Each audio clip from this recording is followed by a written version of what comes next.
So my topic that I'm presenting on is the different learning types and how can we implement this into the current education system. So the first thing I'm going to do is kind of start out with my story with learning types. So I recognize myself as a primarily kinesthetic learner with visual tendencies. And I want to give you guys a little story. So in 10th grade, I knew I was taking chemistry.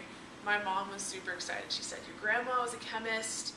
I almost majored in chemistry at Stanford. Like, you're going to be great. You love math. This is going to be great." I hated chemistry. So part of the reason why I hated chemistry was we would just be staring blankly at periodic tables, we'd be reading books, we'd be looking at the board, and it just went right over my head. After I did poorly on the first test, I met with my teacher, and she was trying to help me understand what I could do better, and I really just knew what it was right away. So I explained to her that I'm a kinesthetic learner, and instead of dismissing me, she decided to help me. So with the school's money, she got permission to buy me certain materials for the class. She bought me a periodic table that was a puzzle. She bought me different molecules that I could make for myself, and it kept it in a little spot in the classroom with my name on it, which was absolutely great. I ended up getting an A in chemistry, and Ms. Brockman is one of my favorite teachers to this day. Unfortunately, this story is not the norm, and this generally does not happen in the current education system.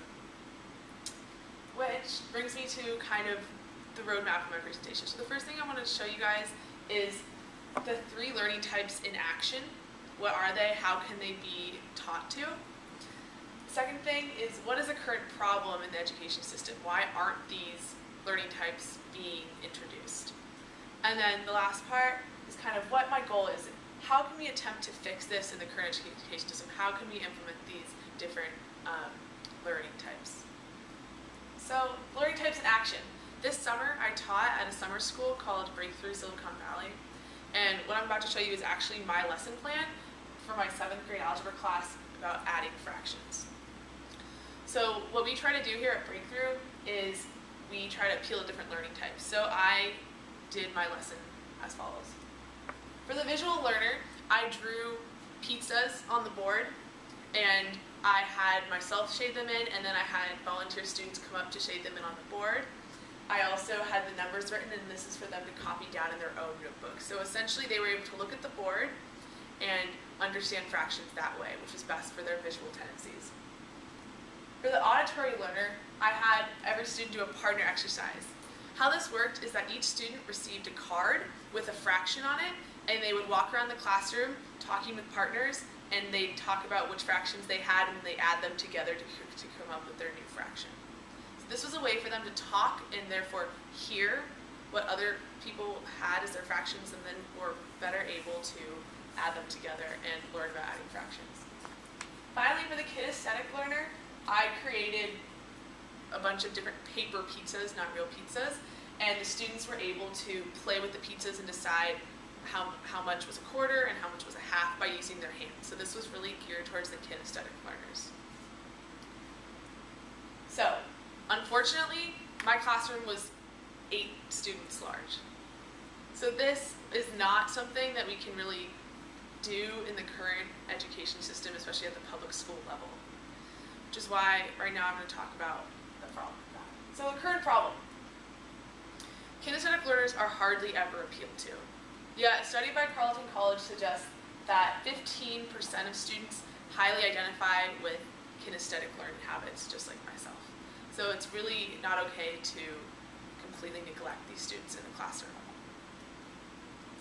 These students spend most of their time molding their minds to learn in a different way that they're not meant to, and this essentially wastes time. That being said, some students do have the opportunity to do great despite their learning habits. And so this brings me to another question, is what if these kinesthetic learners who do really well in the classroom and go on to do great things were appealed to kinesthetically originally? How great could their success have been? So moving from that, I want to talk about what exactly can we do in the current education system, because it in fact is not very obvious. So one idea is to improve teacher training within the classroom to appeal to these different learning types. So this is something that John Dewey tried to do. John Dewey is a 19th century philosopher and education reformist. he had this idea of child-centric schooling. So essentially what this means is he would have his teachers study the students and then appeal to their different learning types accordingly. Unfortunately, there are too many students now to do this in a common classroom. It would take too much time, and it's hard to individually appeal to all students all the time. Like I mentioned before, this summer I taught with Breakthrough Silicon Valley, and I in fact conducted an interview with Ja Lu, who's the director of Breakthrough Silicon Valley. Breakthrough is a nonprofit summer school program that has underprivileged yet motivated students basically improve their skills during the summer to apply then in the school year in the hopes to get them into college. So they have high school and college students, which is what I did this summer.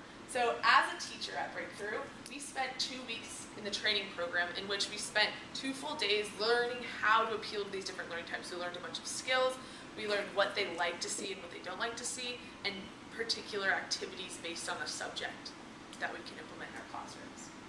Once again, like I mentioned earlier, the problem is the classrooms at Breakthrough have a max capacity of 10. My classrooms had 8 students. This is also kind of something that would be very hard to implement in a regular classroom of 25 to 30 students. So teacher training, maybe not our best option. This brought me to technology. So technology is on the verge of becoming a major player in the education system in general, not just for learning types. So the idea with technology is to essentially, when it becomes a major player and becomes involved in the classrooms, is to add activities for the different learning types on the computers.